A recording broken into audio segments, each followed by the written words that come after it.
আসসালামু আলাইকুম। আজকে আমরা আর রাহিকুল মাকতুম গ্রন্থটিতে বর্ণিত জাহিলি যুগে আরবদের যে ধর্মীয় অবস্থা সে সম্পর্কে যে পরিচ্ছদটি আছে ওই পরিচ্ছদটি পাঠ শুরু করব। বিসমিল্লাহির রহমানির রহিম।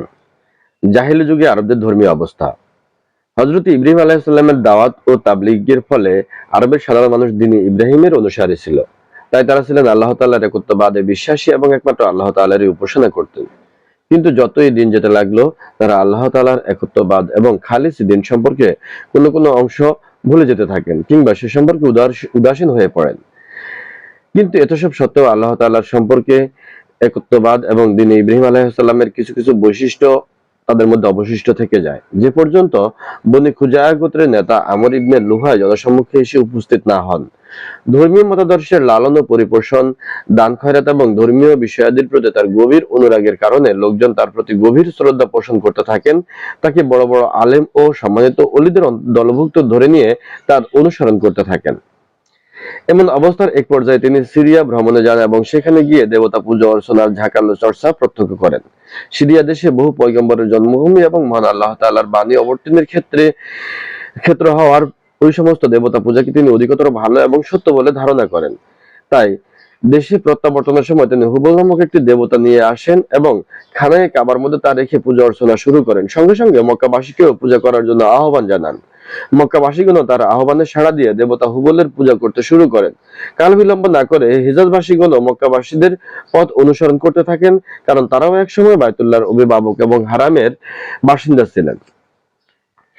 এভাবে একত্ববাদী আরববাসী অবলীলাক্রমে দেবতা পূজার মতো এক অতি জঘন্য ও ঘৃণিত পাপাচার এবং দুষ্কর্মে লিপ্ত হয়ে পড়েন। এভাবে আরব ভূমিতে দেবতা পূজার গোড়াপত্তন হয়ে যায়। হুবল ছিল মানুষের আকৃতিতে তৈরি লাল আকিক পাথরের নির্মিত একটি দেবতা। তার ডান হাত ভাঙা ছিল। কুরাইশরা হুবলকে এই অবস্থাতেই প্রাপ্ত হন এবং পরে তারা উক্ত হাতকে স্বর্ণ দিয়ে মেরামত করেন। এটাই ছিল মুশরিকদের প্রথম এবং সবচেয়ে বড় ও সম্মানিত দেবতা। হুবল ছাড়া আরবদের প্রাচীন দেবতাগুলোর মধ্যে ছিল মানাত দেবতা। এটি বনি হুজাইল ও বনি খুজার উপাস্য। লোহিত সাগরের তীরে কুদাইদ নামক ভূখণ্ডের সন্নিকটস্থ মুসাল্লাল নামক স্থানে তা উপস্থিত ছিল। মুসাল্লাল হলো পাহাড় থেকে নেমে আসা একটি সরু পথ যা কুদাইদের দিকে চলে গেছে। অতঃপর লাল দেবতাকে তায়েফবাসী উপাস্য হিসেবে গ্রহণ করে। এটি ছিল বনি সাকিফ গোত্রের উপাস্য এবং তা তায়েফের মসজিদের বাম পাশে মিনারের নিকট স্থাপিত ছিল। তারপর জাতিরক এর উচ্চভূমি শামের নাখলা নামক উপত্যকায় উজাজ নামক দেবতার পূজা চলতে থাকে। এ দেবতা ছিল কুরাইশ, বনি কিনানা সহ অন্যান্য অনেক গোত্রের উপাস্য। এ তিনটি ছিল আরবের সবচেয়ে বড় বড় ও বিখ্যাত দেবতা। তারপর হিজাজের বিভিন্ন অংশে শিরক ও দেবতা পূজার ব্যাপারে ব্যাপক বিস্তৃতি ঘটতে থাকে। কথিত আছে যে এক জিন আমর ইবনে লুহাইয়ের আনুগত্য ছিল। সে বলল যে নূহ সম্প্রদায়ের দেবতা ওয়াদ্দ, সুওয়া, ইয়াগুস, ইয়াউক এবং নাসর জিদ্দার ভূমিতে প্রথিত রয়েছে। এ দেবতার খোঁজ পেয়ে আমর ইবনে লুহাই জিদ্দায় যান এবং মাটি খনন করে দেবতাগুলোকে বের করেন। অতঃপর সেগুলোকে তিহামায় নিয়ে যান এবং পরবর্তী হজ মৌসুমে দেবতাগুলোর বিভিন্ন গোত্রের হাতে তুলে দেন। এভাবে এক একটি দেবতা গোত্রগুলোর অধিকারে এসে যায়। পরবর্তী পর্যায়ে বিভিন্ন গোত্রের জন্য নির্ধারিত দেবতা সমূহের বর্ণনা নিম্নরূপ। ওয়াদ্দ এ দেবতা হলো বনি কালবের আরাধ্য দেবতা, যারা ইরাকের নিকটবর্তী শামের অন্তর্গত দামওয়াতুল জান্দালের জারাস নামক স্থানের বাসিন্দা। শুয়া এ দেবতা হলো হিজাজের রুহাত নামক স্থানের বনি হুজাইল ইবনে মুদ্রিকাহর। এ স্থান মক্কার নিকটবর্তী সাহিলের দিকে অবস্থিত। ইয়াগুস সবার নিকটস্থ যুবক নামক স্থানের বনি গুতাইফের মুরাদ গোত্রের উপাস্য ছিল ইয়াগুস দেবতা। ইয়াহুক ইয়েমেনের খাইওয়ান বস্তির বনি হামদানের দেবতা। খাইওয়ান হলো হামদানের শাখা গোত্র। নাসর হেমিয়ার নামক স্থানের হেমিয়ারিদের অন্তর্গত আলে জুল কিলার উপাস্য। তারা সকলের দেবতার উপর ঘর নির্মাণ করে এগুলোকে কাবার মতো সম্মান করত এবং তাতে গিলাফ দিয়ে ঢেকে দিত। কাবাতে হাদি ও কোরবানির পশু প্রেরণের মতো ওইসব তাগুতেও সম্মানার্থে তারা সেখানেও হাদি প্রেরণ করত এবং সেগুলোর উপর কাবার শ্রেষ্ঠত্ব জানা সত্ত্বেও তারা তা করত। আর এসব পথে যেসব গোত্র যাতায়াত করত তারাও এগুলোর ন্যায় দেবতা বানিয়ে অনুরূপ গৃহ নির্মাণ করা শুরু করলো। এগুলোর মধ্যে জুল খালাস সহ হলো দাওস, খাসাআম, বুজাইলা গোত্রের দেবতা। তারা ছিল মক্কা ও ইয়ামান এর মধ্যবর্তী তাবালাহ স্থানের অধিবাসী। ফিলস হলো বনি তাই ও তাইয়ের দুটি পাহাড়, সালামা ও আজার নিকটে বসবাসকারী লোকদের দেবতা।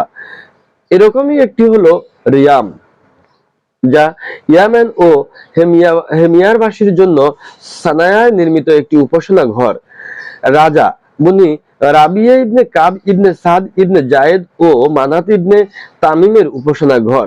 কায়াবাত ওয়াইলের দুপুত্র বকর ও তাগলিবের এবং সন্দান গোত্রের ইয়াদের দেবতা।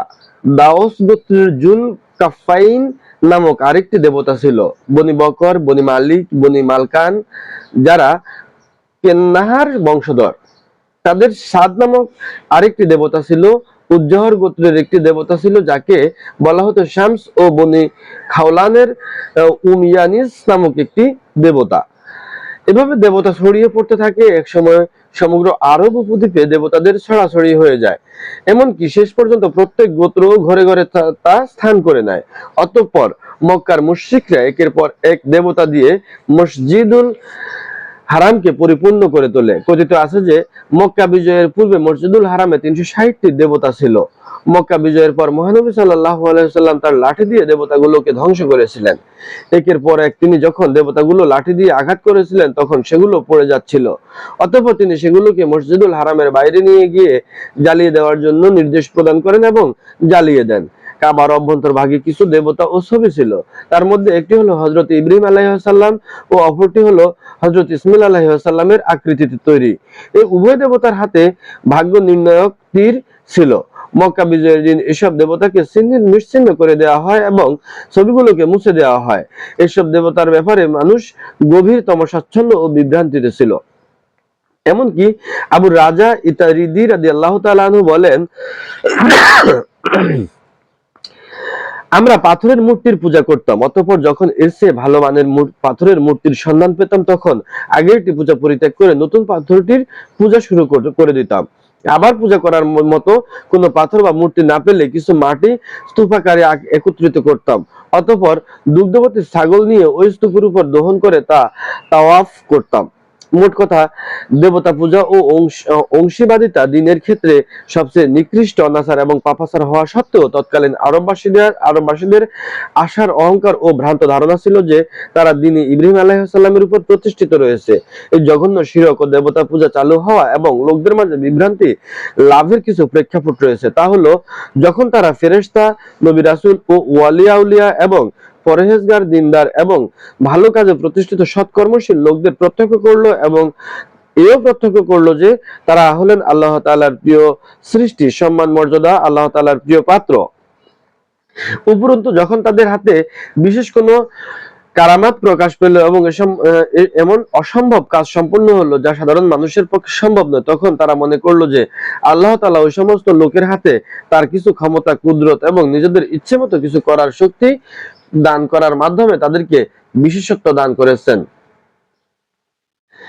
আর তাদের এই ক্ষমতা ও মর্যাদার কারণে আল্লাহ তাআলা ও সাধারণ মানুষের মাঝে মধ্যস্থতা করারও যোগ্যতা অর্জন করেছেন। সুতরাং এসব ব্যক্তি বা বস্তুর মধ্যস্থতা করারও যোগ্যতা অর্জন করেছেন। সুতরাং ব্যক্তি বা বস্তুর মাধ্যম ব্যতীত কারো পক্ষে মহান আল্লাহ তাআলার দরবারে সরাসরি নিজের প্রয়োজন ও আবেদন নিবেদন পেশ করা সম্ভব নয় এবং তাদের মর্যাদার কারণে আল্লাহ তাআলা তাদের সুপারিশকে ফেরত দেন না।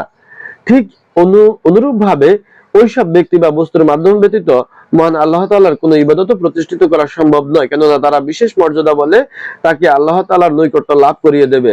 তাদের মাঝে এই ধারণা যখন বদ্ধমূল হলো এবং তাদের মনে তা স্থায়ী আসন লাভ করলো, তখন ওইসব ব্যক্তি বা বস্তুকে তাদের অভিভাবক হিসেবে গ্রহণ করে আল্লাহ ও নিজেদের মাঝে মধ্যস্থতাকারী সাব্যস্ত করলো এবং প্রভুর নিকট নৈকট্য লাভের যাবতীয় বিষয়কে তাদের দায়িত্বে ছেড়ে দিল। অতঃপর তাদের সম্মানার্থে তাদের ছবি, ভাস্কর্য ও প্রতিমা তৈরি করলো।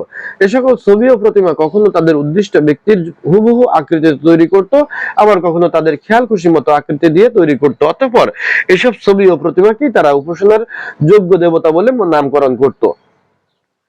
কখনো তারা এসবের ছবি বা প্রতিমা তৈরি করতো না বটে, তবে তাদের কবর বা সমাধিস্থল, বাসস্থান, অবতরণ স্থল এবং বিশ্রাম স্থলকে পবিত্রতম স্থান হিসেবে মর্যাদা দিয়ে সেগুলোর উদ্দেশ্যে মানত ও নজর নিয়াজ ইত্যাদি উৎসর্গ করত।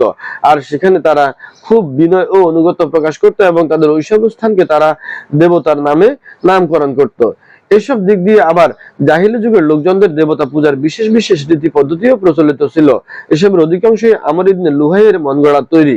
ইবনে লুহাই প্রবর্তিত দেবতা পূজাকে দল মনে করত যে দিনের ক্ষেত্রে তিনি যে রীতি পদ্ধতির কথা বলেছেন তা ইব্রাহিম আলাইহিস সালামের প্রবর্তিত দিনের পরিবর্তন কিংবা বিলোপ সাধন নয়, বরং সেটা হচ্ছে ভালোর জন্য কিছু কিছু নবতর সংযোজনের মাধ্যমে সর্বযুগের সমস্ত মানুষের উপযোগী একটি পরিপূর্ণ জীবন বিধান প্রবর্তন। জাহিলিয়াতে যুগের লোকেরা তাদের মন গড়া দিনের ক্ষেত্রে যে রীতি পদ্ধতির প্রচলন করে দিয়েছিলেন তা হচ্ছে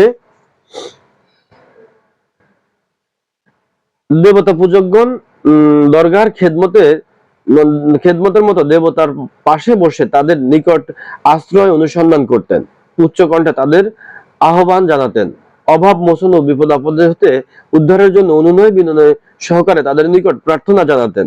প্রার্থনাকারীগণ মনে করতেন যে দেবতারূপী এসব দেবদেবী তাদের প্রার্থনা করার জন্য আল্লাহ তাআলার নিকটে সুপারিশ পেশ করবে, যা তাদের জন্য মঙ্গল বয়ে আনবে। তারা দেবতার উদ্দেশ্যে হজ সম্পূর্ণ করতেন, দেবতাকে তাওয়াফ এবং সেজদা করতেন এবং তাদের সামনে অত্যন্ত ভক্তি ও বিনয়াবনত আচরণ করতেন। দেবতাদের জন্য বিভিন্ন প্রকারের মানত উৎসর্গ করা হতো।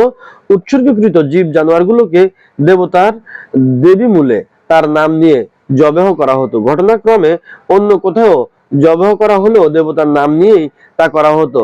তাদের উৎকৃষ্ট উৎসর্গীকৃত পশু জবেহ করা প্রসঙ্গে দুটি রীতির কথা আল্লাহ তাআলা কোরআনে মজিদে উল্লেখ করেন।